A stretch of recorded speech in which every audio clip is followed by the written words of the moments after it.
Okay, so we'll go ahead and get started. Thanks to everyone for joining us. I'm actually out west. I was at the hearing this morning in Montana, which I'll talk about here in just a minute. This is a busy time during these legislative sessions, so I'm in a Marriott hotel room, which is my home away from home these days. But I wanted to kick off with a couple of issues just to bring to your attention. First is I hope everyone has seen the notices we put out about the Kratom research projects that are ongoing with at the Johns Hopkins University with Dr. Kirsten Smith. She does fabulous work in researching kratom, and I cannot overestimate the value that this kind of kratom research has in the evaluation of public policymakers on how they're going to decide how kratom should be regulated.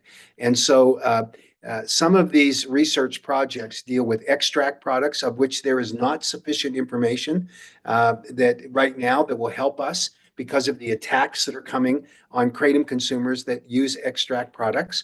And there is a pure leaf powder research project. So if all of you, and I encourage you to do it, please go to protectkratom.org/research and look at these projects. They involve some of the people having to come to Johns Hopkins University. You get compensated for it, and you get to participate in extremely valuable research that will really serve to inform public policymakers, both at the federal and state level and at the local level, as they deal with these kratom issues. And goodness knows that we've got all of these opponents that are out there loading up against us that are having their voices heard. We need to have your voice heard through research projects that are validated and that really do make a difference in our examination of how kratom should be treated from a public policy perspective. So again, it's protectkratom.org/research,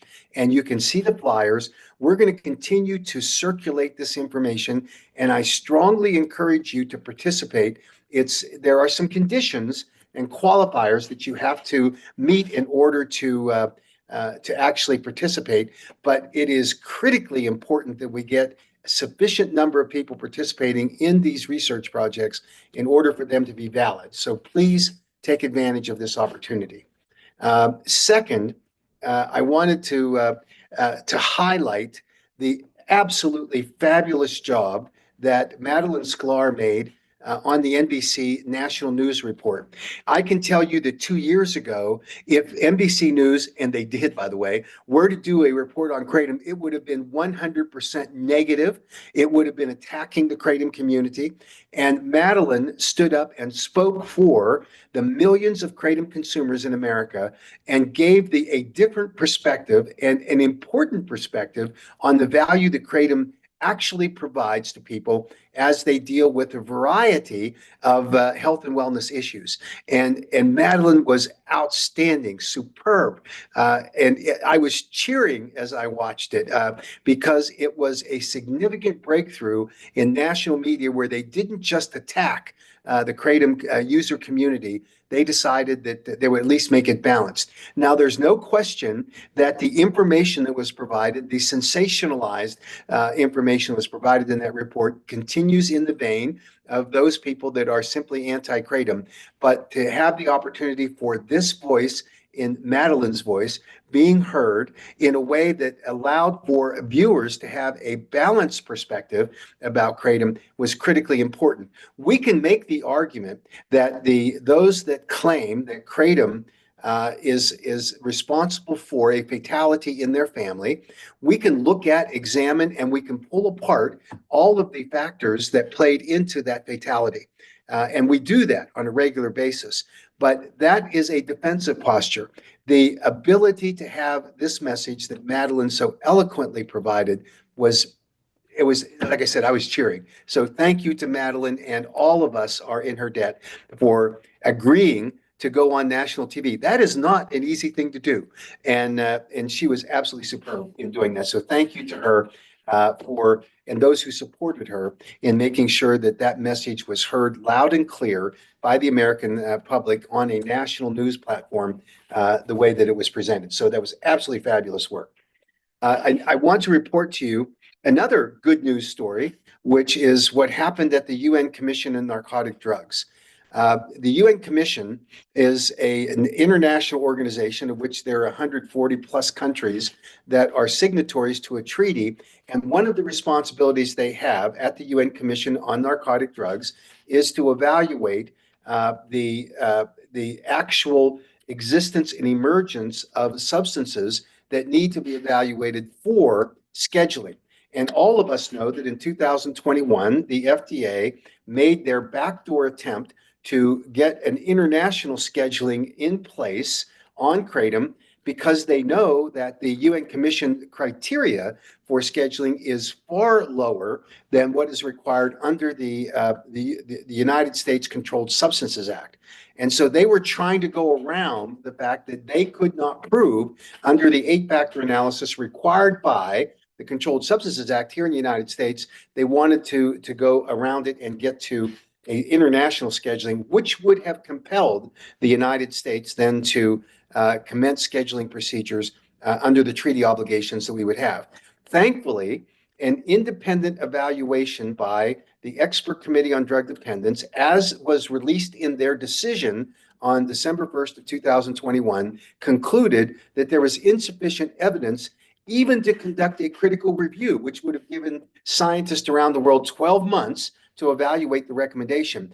The evidence was so incomplete and insufficient that the Expert Committee on Drug Dependence took the lowest level of surveillance, and that's what kratom is now on their surveillance list. We learned earlier this year that there was an attempt by the FDA to take another run at kratom for international scheduling. And so we organized a delegation to go to the UN Commission. And the American Kratom Association has always maintained that we want to have public policy, and in this case, international policy, dictated by the scientists and the science that they develop. And so on this occasion, we had Dr. Chris McCurdy from the University of Florida. We had Dr. Kirsten Smith from Johns Hopkins University. We had Dr. Ed Boyer from Ohio State University and a visiting professor from Harvard. He's an emergency room physician. We had Dr. Marilyn Eustace, who is a renowned scientist, formerly with NIDA, now with Thomas Jefferson University.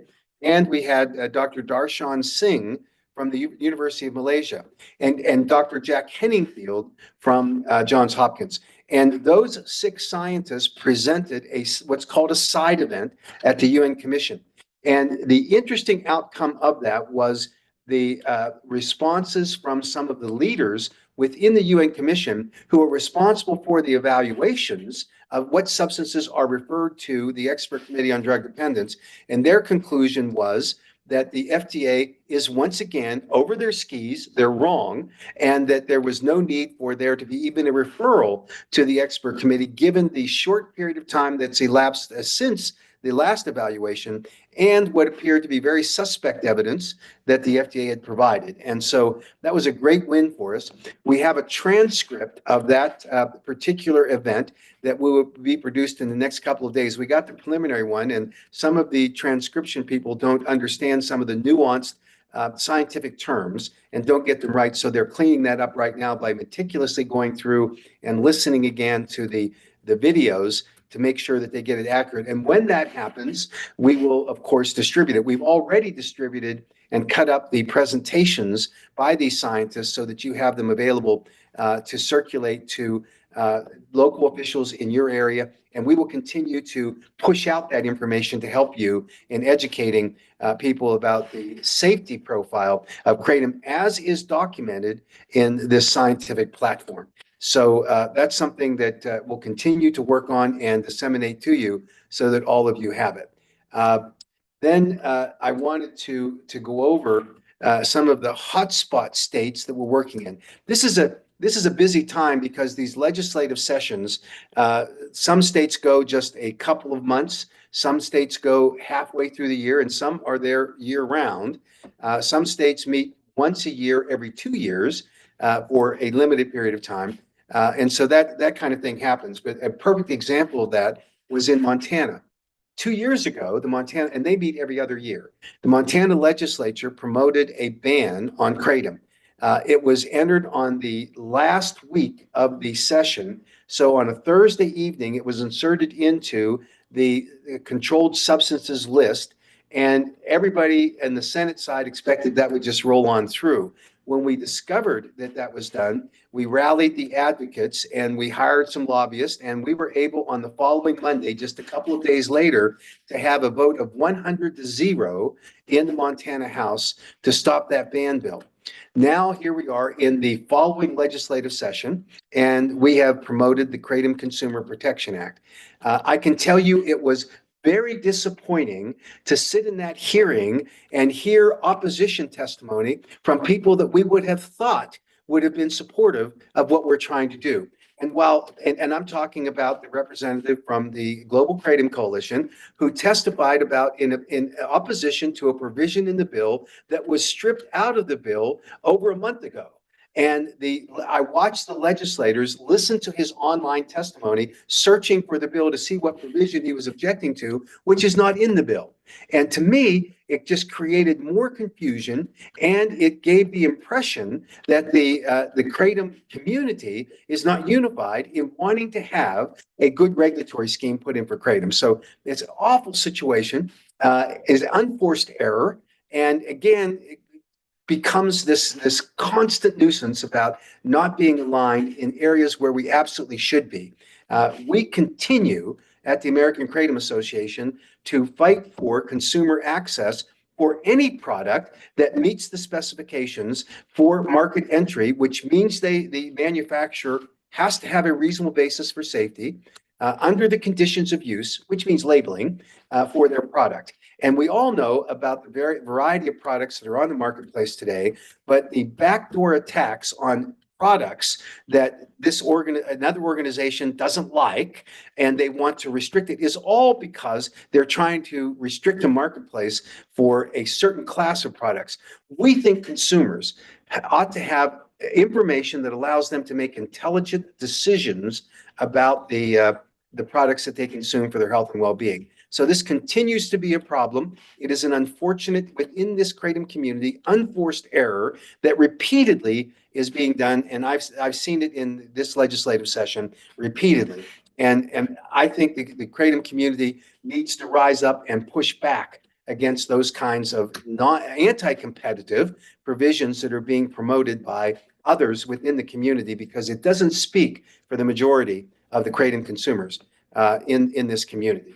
I can tell you that generally speaking, and it happened in Montana, one of the issues that we consistently confront is that the agency that is designated in the legislation obviously wants to come in, and because they don't know much about kratom and because they fear that they would be held accountable by the legislature for not doing exactly what they're instructed to do within the legislative language, they always drive a fiscal note, which means the cost of the bill in order to implement.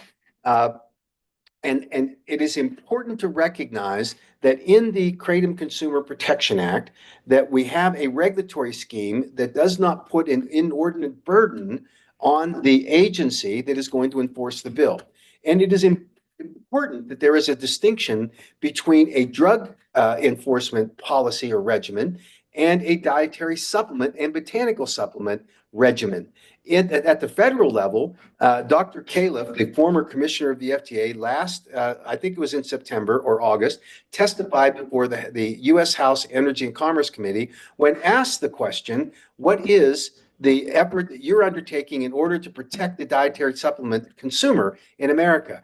And Dr. Califf said, we are not an enforcement agency that goes out and has an army of investigators that goes to every dietary supplement store in America to check compliance with these products. We are a referee. When a violation is observed, and that comes in a variety of ways, then we go check it out and we determine whether or not the product is in violation of the standards.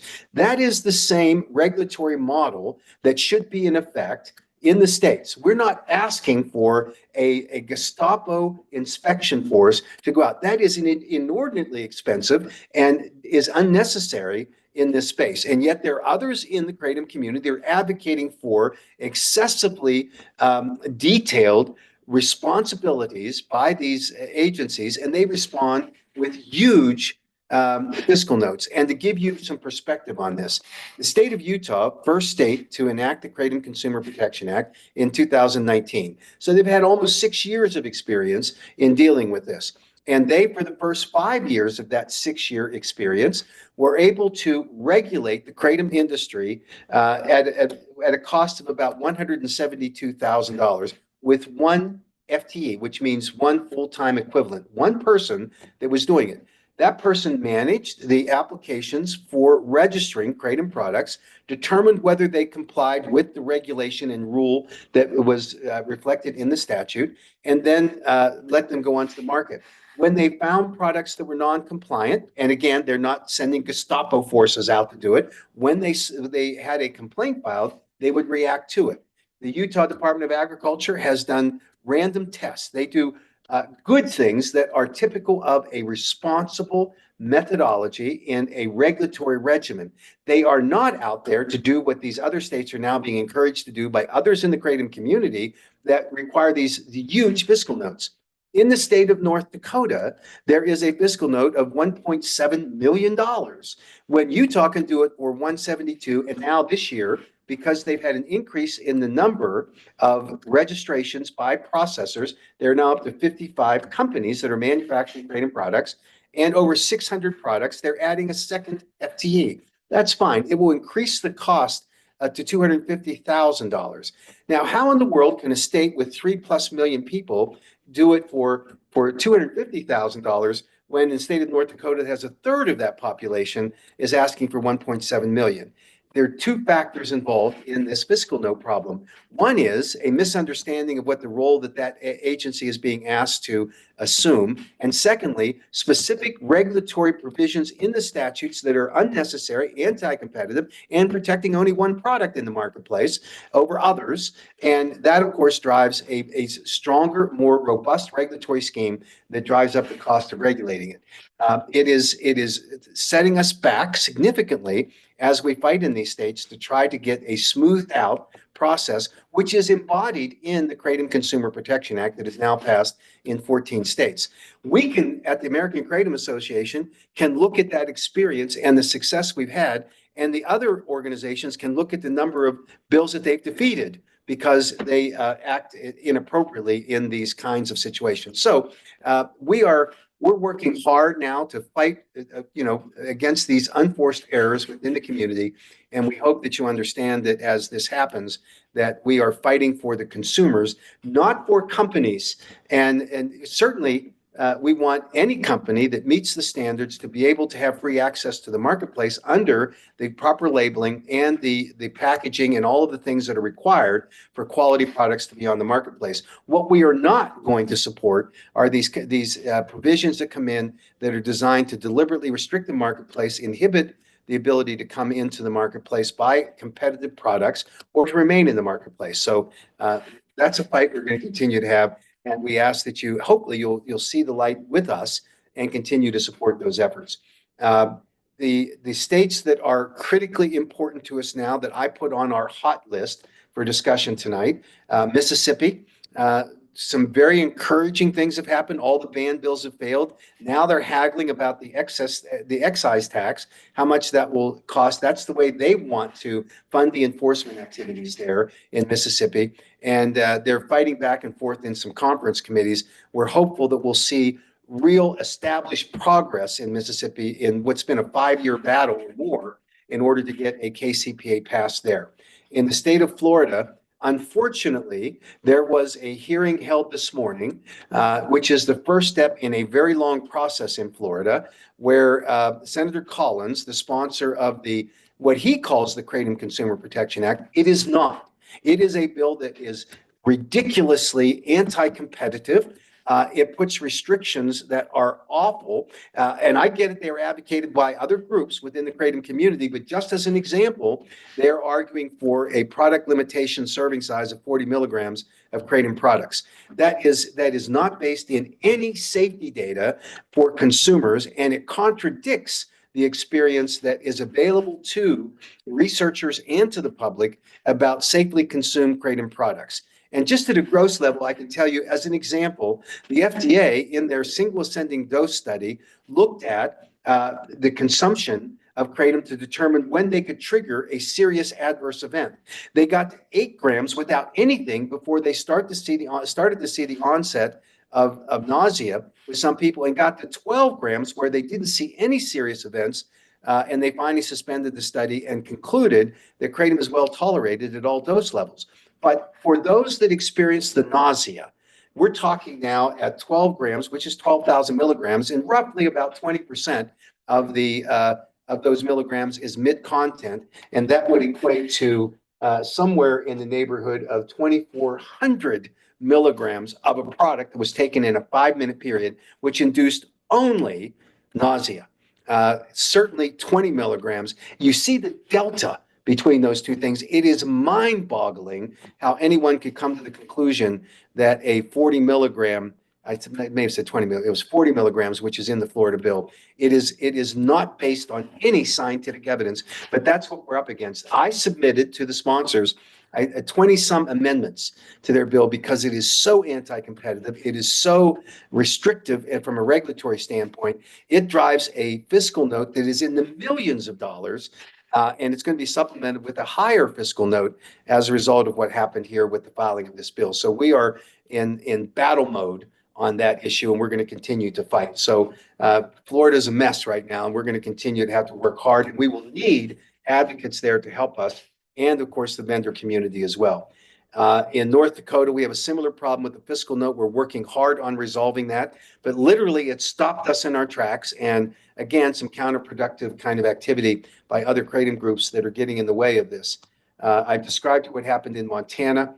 In Texas, there is a ban bill, and I just before the call started learned that ban bill is going to be heard on Thursday morning this week. They've given us zero notice of any substance to be able to get people there. We're scrambling now to find experts that can attend in Texas at that hearing and speak against the ban bill that is being proposed there. So we're going to continue to inform. We'll let you know what needs to be done. This is again a Senate hearing. It's the first step in a long process, but we're going to hopefully get experts there, and then after we see what the committee does, we'll trigger our advocacy effort there in Texas.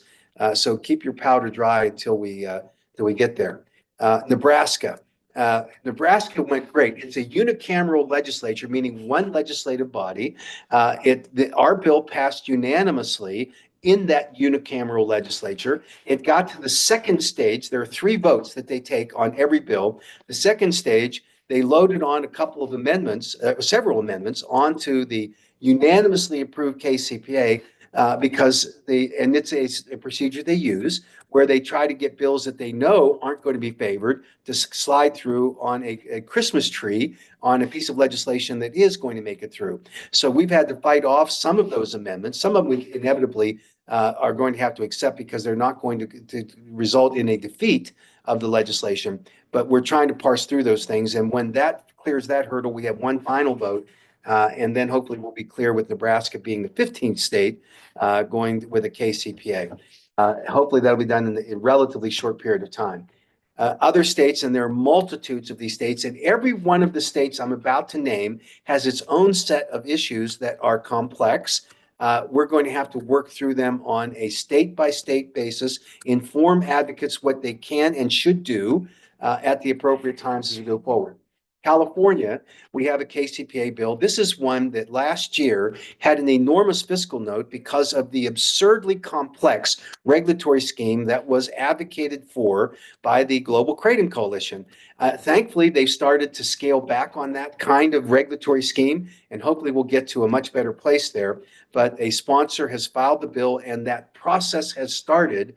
But we're fighting through, and I'm going to, before we leave, talk about our new enemy, which is the 7-hydroxymetrogenine crowd and the Heart Foundation and what's called 7 Hope that are now encouraging and getting lobbyists in multiple states in order to try to get legislative provisions that will protect their ability to come on the marketplace when it is not justified. And I'll describe that here in a minute. State of Washington, we're proceeding with the early stages of the filing of that bill, and we'll keep you posted. Colorado, we're having a fight on the fiscal note. We're working to scale it back. Unfortunately, in Colorado, they have a very dire fiscal budget situation, and there's some very complex constitutional provisions about how much money can be raised in order to fund an enforcement effort. We think that the regulatory scheme that we're fighting is similar in other states, is way too complex. It is too intense, and it's driving a fiscal note that's too high. And because of the budget situation in Colorado, it's likely going to have to be scaled down significantly. We want it to be more in line with what's happening in Utah, obviously. In the state of Kansas, we're optimistic that we're getting better educated legislators to look at it. This might be a multi-year project there, but we're at least working on it. State of Missouri, we passed the first committee. This, as everyone knows, is a state that the KCPA passed, and then the governor vetoed it on the premise that the FDA told the governor personally that kratom was illegal to be sold in the United States at the federal level. That was not true, and yet he believed it and therefore vetoed it. That governor is gone. And so we now have, I think, a pathway to Missouri becoming another state to pass the KCPA. In Iowa, we ran into similar problems with, these competing groups coming in, complicating things, but we're back on track. Hopefully it's something we can get done in this session or maybe next year. They have a 2-year session, so bills carry over. So we're watching that one closely. In Michigan, we have a huge problem with the enforcement agency being willing to take on kratom regulation, and we're in hopefully the last stages of the negotiation to resolve that issue. In the state of Illinois, we have multiple bills, and again, self-inflicted wounds in not being aligned with all of us working together for the same objective. I am hoping that we finally come to some language that will allow us to move forward in Illinois and get the KCPA passed through there. In the state of Tennessee, there is a resolution that calls for either the ban or a regulatory scheme on kratom. It was driven by a constituent who reported to their legislator about a loved one they lost, attributing it to kratom. But I think that that resolution is not binding, and it's allowed for an education for people. And so next year we'll be able to go in and push hard for regulations on kratom as opposed to a ban. So I think that was good news. In Ohio, we're fighting the Department of Agriculture there, huge fiscal note, but we finally have the legislative package done, and we're negotiating intensely with the regulatory agency, and within the next couple of weeks, we'll have a clear path as to how things are going to happen there. In the states of Pennsylvania, New Jersey, and New York, Massachusetts, Connecticut, and in South Carolina, we're working to try to get committees educated and pushing for the KCPA legislation. The state of Rhode Island looks like they're going to have hearings on the repeal of the existing ban and moving forward with the KCPA.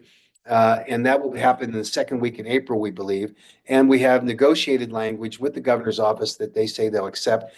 In Arkansas, we're doing the same thing. That hearing will be held next week in Arkansas, and we're hopeful that that'll push along. I'm still worried about the governor's reaction because of the very strong opposition by the Department of Health there that instituted the ban initially back in 2015, I believe it was.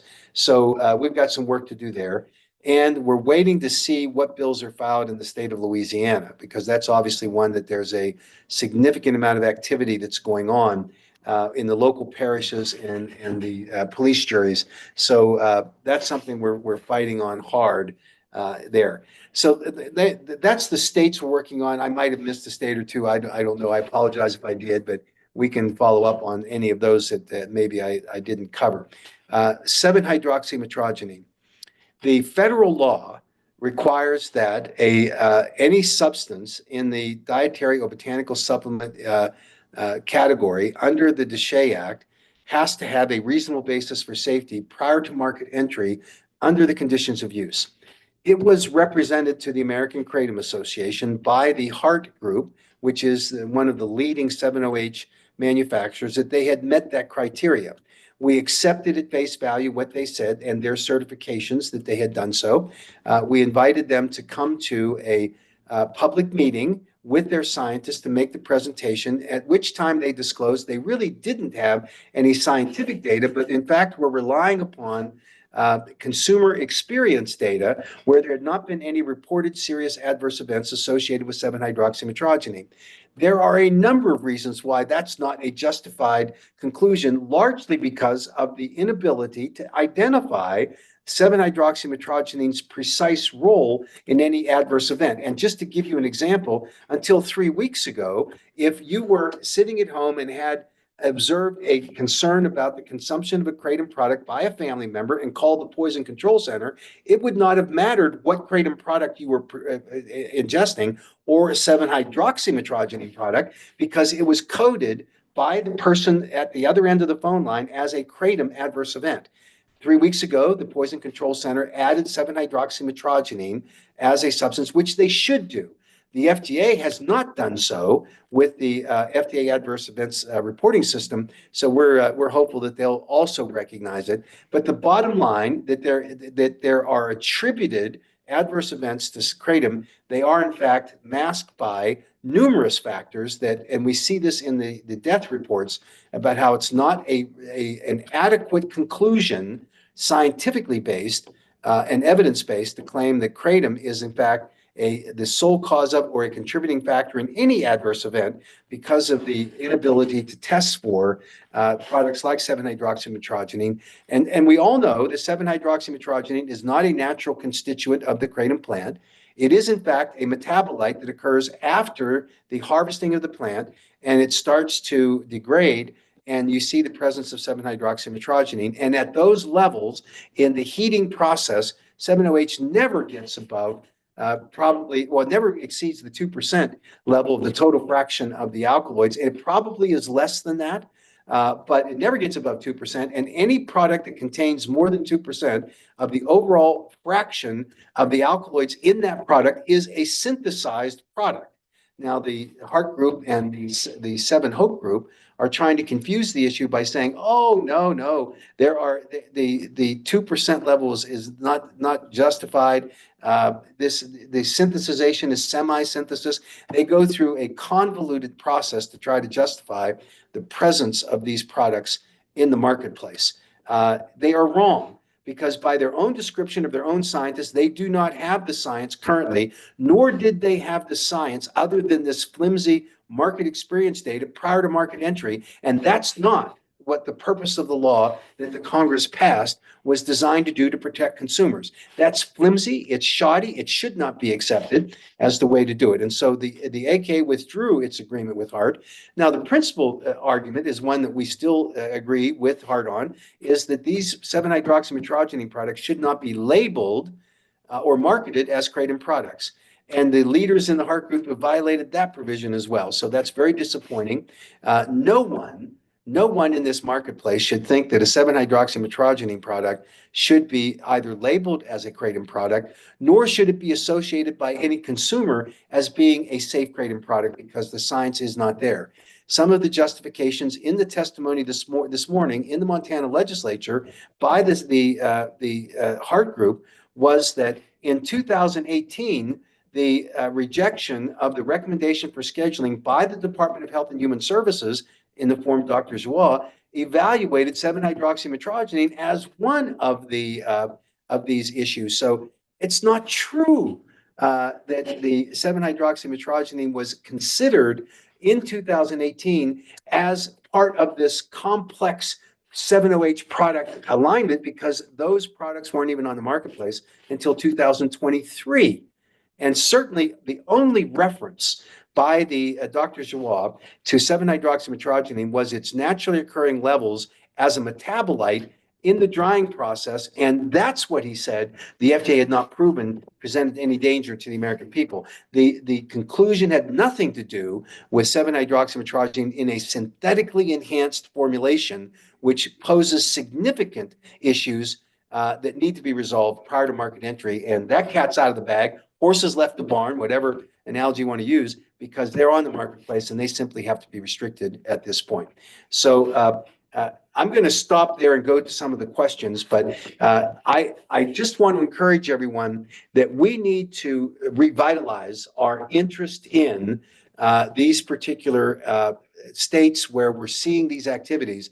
And I just got a note from our Texas lobbyist where that they want to activate our advocates who support Kratom in the morning with the committee members. And so we're going to work when we get off this call to start that process to let our advocates say no and oppose the banning of kratom in Texas, because obviously it's a huge problem if that were to happen. There has not been uh, there has not been a state ban on kratom since Rhode Island did it at the behest of the FDA, along with the other 5 other states, where the FDA said and promised that they would have a federal ban in effect, and that they were just advising the states to get ahead of the curve.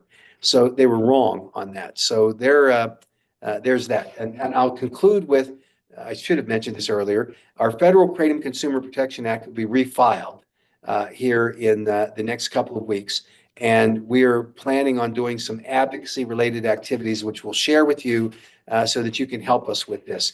The KCPA will be modified a little, but it will retain the elements that the FDA can no longer use the ruse that they have under the DSHEA Act, saying that kratom is somehow not an approved dietary ingredient because it has not been approved under the process that is in the bill for kratom to submit the evidence and data that justifies its safety. So that's called a new dietary ingredient notification. The FDA has routinely turned them all down based on their bias, not the evaluation of the evidence and data, and their bias against kratom. So it will eliminate that. Also requires for the publication of safety data on the FDA website so they don't get to misinform the public. And it will restrict the import alert only to those identified importers that have contaminated products. And the burden is on the FDA in order to document that. And then, of course, has a procedure that allows for those vendors to get back into compliance. Excuse me. So stand by for the release of that new language, and we'll certainly keep everyone apprised. Excuse me. So let's go to some of the questions that are up. In Illinois, Michael says that Representative Howder is now a co-sponsor to an existing Illinois KCPA along with 2 others. However, it's not the Marcus Evans bill. There are 2 bills out there, and we're hopeful that in the next week that we're going to merge those 2 bills together. We're close to it. I hope that we can do this because certainly the fiscal note on the other bill, the Tarver bill, which is promoted by the GKC, is simply too high, and we need to reconcile this. So hopefully we'll get Illinois in line, because obviously we see all of these local bans that are going on there, and they're just going to spread. Adam asked about the import alert. I think I've answered that. Kenneth asked, hey, I know it's too early to be concrete. I was wondering if you had any idea which way the health department under Kennedy is leaning on kratom. We're working hard through a variety of resources and contacts in the Trump administration to inform everyone about kratom and what the proper regulatory scheme should be. Some great news is that there's a couple of special government employees back at the White House or at HHS. Dr. Joie is back at HHS working, and that means that they're there for a temporary basis. Jim Carroll is working in the White House on a temporary basis. And so we're working hard to help inform them, and we're making real progress. This is a big job, but it's a slow moving job right now because there's so many priorities that the White House has, and this is not the hottest issue that they have going on right now. So, we're going to see how that goes. I think I've answered Tennessee. And that's, of course, a resolution, and we'll see if there's a hearing on, and Jennifer mentions HB 147. I'm going to have to look into that in Tennessee. I'm not sure I'm familiar with that. I've answered the federal KCPA from Misty. Chelsea says, should we show up at the hearing in Arkansas next week? Yes, anyone who is in the area that wants to come and wants to testify should do so. We encourage it. We'll circulate the information on when the hearing information. So you stand by to get that in the next day or so on how that's done. Heidi asked, what can we do to get the FDA to publish the results of the single ascending dose study?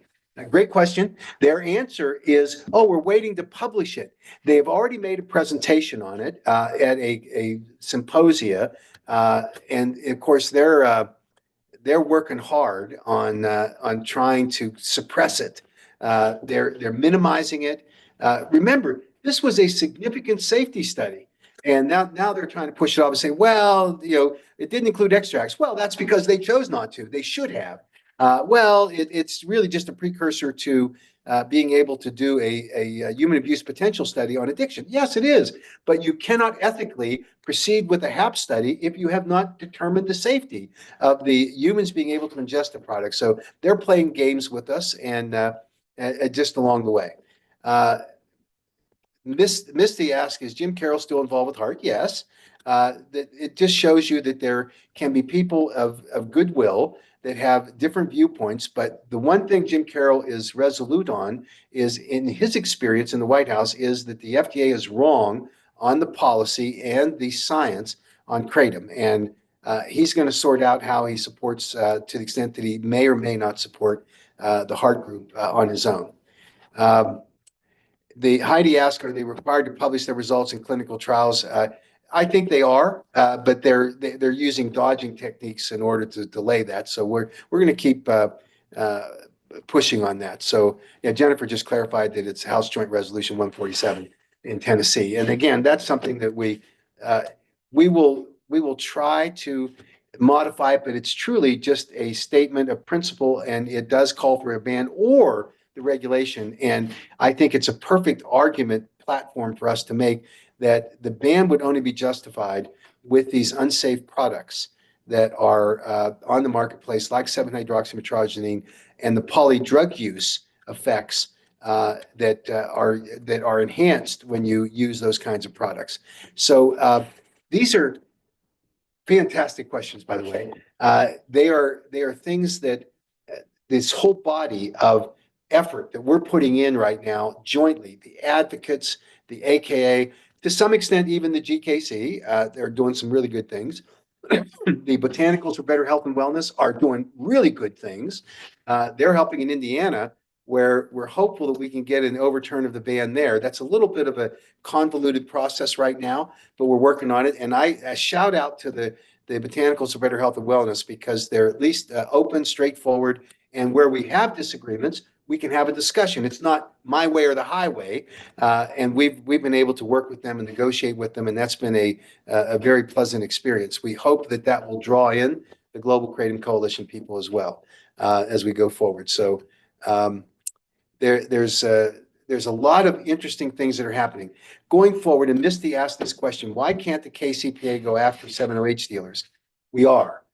State of Utah has already done it under the authority granted by the KCPA. We're looking at ways that we can encourage other states to do the same thing, that have passed the KCPA, that have the specific language in it that bars synthetic products. And we think that there's an effort to do that. We're working with law enforcement agencies, attorney generals, and legislatures in those states where it's passed to encourage the enforcement agency to take action against 7-OH products and the distributors and the retailers of those products. We also have I'm going to tip my hand a little, a program that we think advocates can help us with in identifying where those products are being sold, that we can then provide the information and evidence to a law enforcement group or a regulator in those states. So stay tuned for that project too. Lots of great things that are happening. And I know that some of what I've described is a bit of a challenge.